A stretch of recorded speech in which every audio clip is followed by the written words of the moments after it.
Olá, internauta que acompanha o canal do Centro Espírita Caminho de Luz. Vamos a mais um programa Refletindo com Emmanuel.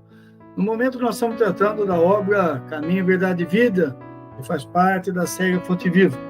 Hoje, nós vamos tratar da lição 96, cujo título é A Coroa. Vamos ao texto evangélico. Revestiram-no de púrpura e, tecendo uma coroa de espinhos, lhe puseram na cabeça. Em Marcos, capítulo 15, versículo 17. Vamos ao comentário de Emmanuel. Quase incrível o grau de vigilância da maioria dos discípulos do Evangelho. Na atualidade, ansiosos pela coroa dos triunfos modernos. Desde longo tempo, as igrejas do cristianismo deturpado se comprazem nos grandes espetáculos, através de enormes demonstrações de força política. É forçoso reconhecer que grande número de agremiações espiritistas cristãs, ainda tão recentes no mundo, tendem às mesmas inclinações. Individualmente, os prosélitos pretendem o bem-estar, o caminho sem obstáculos, as considerações honrosas do mundo, o respeito de todos, o fiel reconhecimento dos elevados princípios que esposaram na vida por parte dos estranhos. Quando essa bagagem de facilidades não os bafeja no serviço edificante, sentem-se perseguidos, contrariados, desditosos. Mas e o Cristo? Não bastaria o quadro da coroa de espinhos para atenuar-nos a inquietação? Naturalmente, o mestre trazia consigo a coroa da vida. Entretanto, não quis perder a oportunidade de revelar que a coroa da terra ainda é de espinhos, de sofrimento e de trabalho incessante para os que desejam escalar a montanha da ressurreição divina. Ao tempo que o Senhor inaugurou a boa nova entre os homens, os romanos coroavam-se de rosas. Mas, legando-nos a sublime lição, Jesus dava-nos a entender que seus discípulos fiéis deveriam contar com distintivos de outra natureza. É uma lição importante e que traz para nós profundas reflexões. Primeiro, trata da questão da coroa de espinhos, porque muita gente pergunta, por que Jesus botou coroa de espinhos? Qual o significado, qual o simbolismo da coroa de espinhos? Toda a trajetória de Jesus teve simbolismos. As suas ações, as suas atitudes, as suas falas, tudo tinha um porquê.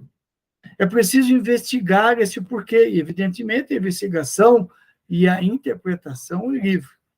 Nós vamos ficar com a interpretação de Emmanuel, que nos traz, sobre a coroa de espinhos, reflexões para o nosso dia de hoje, enquanto espíritas, enquanto trabalhadores da seara espírita.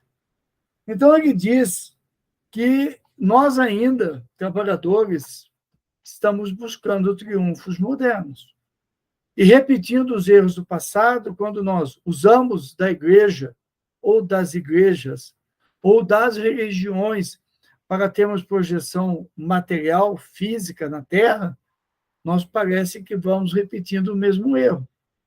Porque nós nos vinculamos ao espiritismo sem deixar as posturas que tivemos em outras religiões. Nós ainda estamos buscando padre, pastor, eu sempre digo isso, né? Nós ainda estamos buscando a hóstia, o confessionário, nós ainda estamos buscando tudo aquilo que simboliza a doutrina católica ou doutrina protestante. Alguns de nós ainda tentam até mesmo buscar entender a doutrina neopentecostal e trazer para a prática espírita o mesmo que tem na igreja evangélica. Aí nós vemos uma montanha de espíritas dizendo, podia ter toda aquela cantoria, aquele canto, a gente podia fazer uma coisa mais animada, a gente podia e vamos fugindo da principal proposta do Espiritismo, que é prestar atenção na mensagem e se aprofundar nela. Fazer com que a mensagem do Cristo caia dentro de nós e nós nos transformemos. E não fiquemos vivendo exteriores que não respondem às nossas angústias internas. E aí, temos uma multidão de espíritas buscando remédios, buscando tratamentos, fugindo do encontro consigo mesmo. Então, o Emmanuel diz, desde longo tempo, as igrejas deturpadas, né, seguiram, se comprazeram, se tiveram grandes ganhos através da força política. E nós vemos espíritas dizendo que o espiritismo tem que ter força política, seja lá o que significar isso. Porque pode significar uma série de coisas, até mesmo envolvimento com a política. Posturas políticas, se envolver com esse ou aquele campo da política. Não há nada mais desacisado que demonstra o mais profundo desconhecimento do espiritismo. Recentemente surgiu uma de espiritismo de esquerda, aí vem espiritismo de direita. Sinceramente, não sei de onde tiraram isso, a não ser do profundo desconhecimento que essas pessoas têm de Allan Kardec, das propostas lúcidas de Kardec para interpretar Jesus. Espírita, ele se pauta por Allan Kardec. Em nenhum momento Kardec falou disso, de esquerda, de direita. Outro dia eu vi um texto de um espírita dizendo tem um socialismo de esquerda. Eu falei, imagine, de onde você tirou isso? Não, mas deu uma variada, Marcos. Eu não preciso nem avaliar. De onde você tirou isso?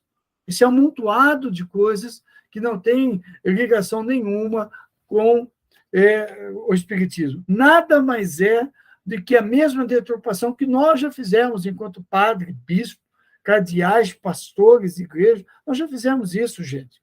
Não vamos repetir o erro de tentar mostrar a força política, vincular o espiritismo à política, que é o maior desserviço que nós podemos prestar ao espiritismo.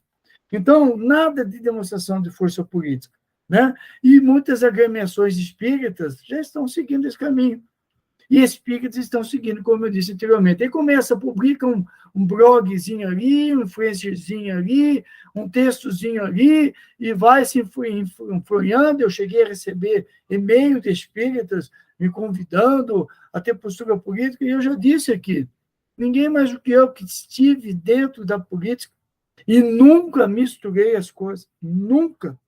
Eu posso dizer mais do que esses que não estiveram no posto que eu estive, nos locais que eu estive, durante anos, e não consegue se manter longe da política. Eu não precisei em nenhum momento usar o espiritismo. Graças a Deus, me afastei, terminou meu tempo, não quis mais, saí de cabeça erguida, com a minha consciência tranquila.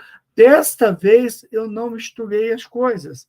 E aí, muitos de nós, individualmente, chegamos no espiritismo, diz Emmanuel, né, pretendendo bem-estar, caminho sem obstáculos, né? E quando essa bagagem de facilidades não nos atinge, nós fugimos do trabalho. Não é bem isso que eu queria do espiritismo.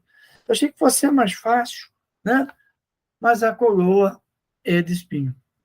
E o exemplo que o Cristo deixou foi de espinho, né? E essa coroa significa, o que diz Emmanuel? Sofrimento, trabalho incessante, dores, quedas, erros. Essa é a coroa de espinhos.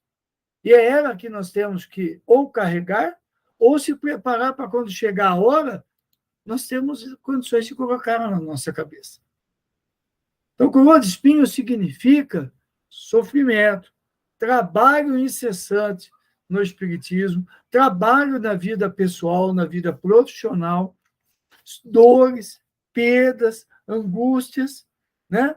Então, vale muito a nossa conquista intelectual, diz ele, né? Vale tudo isso para nós, mas somente, ele diz aqui, mas em verdade, somente serás efetivo e eficiente cooperador do Cristo. Ele diz aqui, mas regando a sublime lição, Jesus dava-nos a entender que seus fiéis deveriam contar com distintivos de outra natureza. outro tipo de distintivos. Portanto, gente, o caminho proposto por Jesus, à luz do Espiritismo, nessa encarnação nós somos espíritas. Todas as outras religiões se pautam pelos seus caminhos, mas nós somos espíritas nessa encarnação. E a coroa de espinhos, segundo Emmanuel, e o que está no Pentateuco kardeciano, fala em dor, luta, sofrimento, quedas, levantar dia a dia, nessa encarnação. A coroa é o título do texto. Busquemos a nossa coroa. Vamos refletir um pouquinho, gente. Jesus conosco sempre.